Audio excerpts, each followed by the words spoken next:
How's it going, guys? Bradley Sutton, Helium 10. We're in my favorite tool, Cerebro. You guys know that's my favorite tool. And today's pro training is about all the different columns. Now, we've talked a little bit about this in some of the other new videos that we've recorded, but I wanted to go just a little bit in depth to make sure you guys knew every single column, what it means, what you can do with it here within Cerebro, because there's a lot of information here and it's very important you know what it all means. So let me just pull up a regular Cerebro search of just one ASIN. Looks like this was a collagen peptides powder product. I'm going to go ahead and open this up. This is in history. If you don't know how to do the history, we got a video for that too about what history is. So this is something I searched the other day, all right? So here is what the columns mean for here. This is the phrase. So this is the keyword phrase that this product is ranking for, all right? The Cerebro IQ score. As it says right here, this is an internal score given to keywords that shows the ratio between search volume and competition. There's no fancy algorithm or proprietary thing right here. We expose to you guys everything that we're doing. All we're doing is we just have something that calculates a score based on the number of competing products compared to exact phrase search volume. Exact and broad search volume. These are numbers that from Amazon that says how many times this phrase was searched for in the a month per month. Okay. By the way, guys, a lot of what you do is once you see these results, you'll click on this so that you can actually sort from biggest to smallest. That's not necessary, but a lot of you guys use that tactic. So on the column headers, you can actually do that. Sponsored ASINs. This is the number of unique ASINs that have been seen advertising via sponsored ads when searching for this keyword phrase. So there's 466 different products have been seen on the search results page in a sponsored ad that stemmed from this keyword. Okay.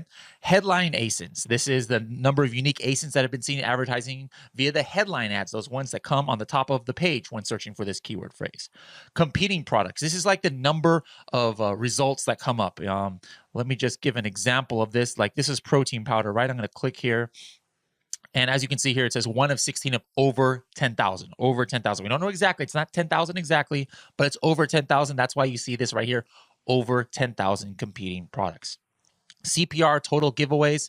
This is the number of units that you would have to give away over 8 days in order to rank on page 1, as long as you're using a targeted URL using the CPR guide. This is the CPR Daily Giveaways. It just take this number and divides it by 8 so you know how much you have to give away every day.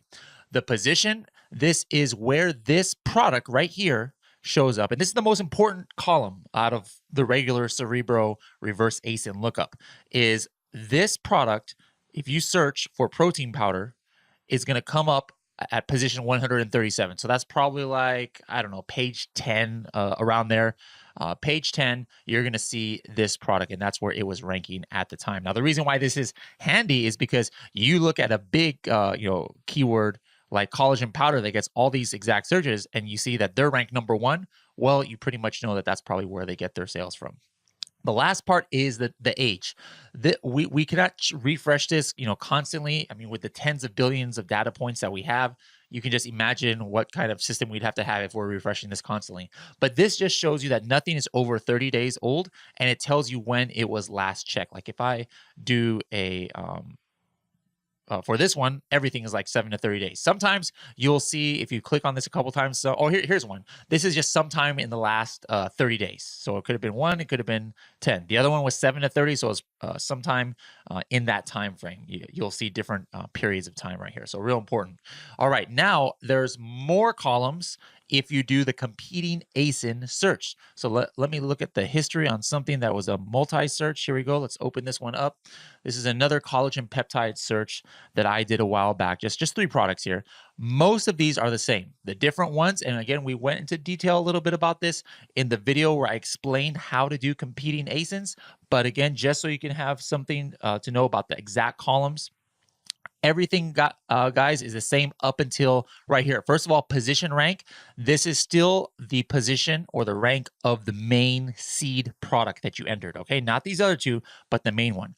Relative rank. Relative rank is where your seed product right here that you put ranks for this keyword in comparison to all the other products that you gave. So for example, this one is number 3 because one of these was number has one. Let me scroll down here. One of these is ranked number 1, one of these is ranked number 2, and the seed product is ranked number 4. So its relative rank compared to the comparison ASINs is 3. The competitor rank average is the average rank of both of these. So again, you could see that one is number 1, one is number 2. So obviously their average rank is 1.5. Ranking competitors. This means how many of these ones that you have here, remember you can have up to 10, how many of these are ranking for that keyword. As you can see, sometimes there's going to be words here. Let me hit this twice to see if I can show some of them, they're 0. That means it's coming up because this product is ranked, but these two aren't. There's also some that'll say 1. That means that one of these products is ranking for the keyword, but the other one isn't. So usually if I have 2 or 3 or 4 very similar products, I like to, say, hey, show me what every single one of them is ranking for. So that this one would be influenced by this field right here. The last bit is called the competitor performance score, and this is just a measure of how successful the listed competitors are as a group for a given keyword. So for example, we have a competitor performance score of 10, which is the highest you can have. Well, that's because we can see their relative rank, compared to the other ones. So there you have it, guys. There's tons of columns here, and I know it can get confusing, but please reference this video if you guys have any questions at all what each of these means, because each of these is very, very important that you know what it means for your keyword research, because we wouldn't have put it here if it wasn't important, guys. So make sure that you know what each of these means and how you can use it to really find laser focused relevant keywords for your product. Thanks, guys.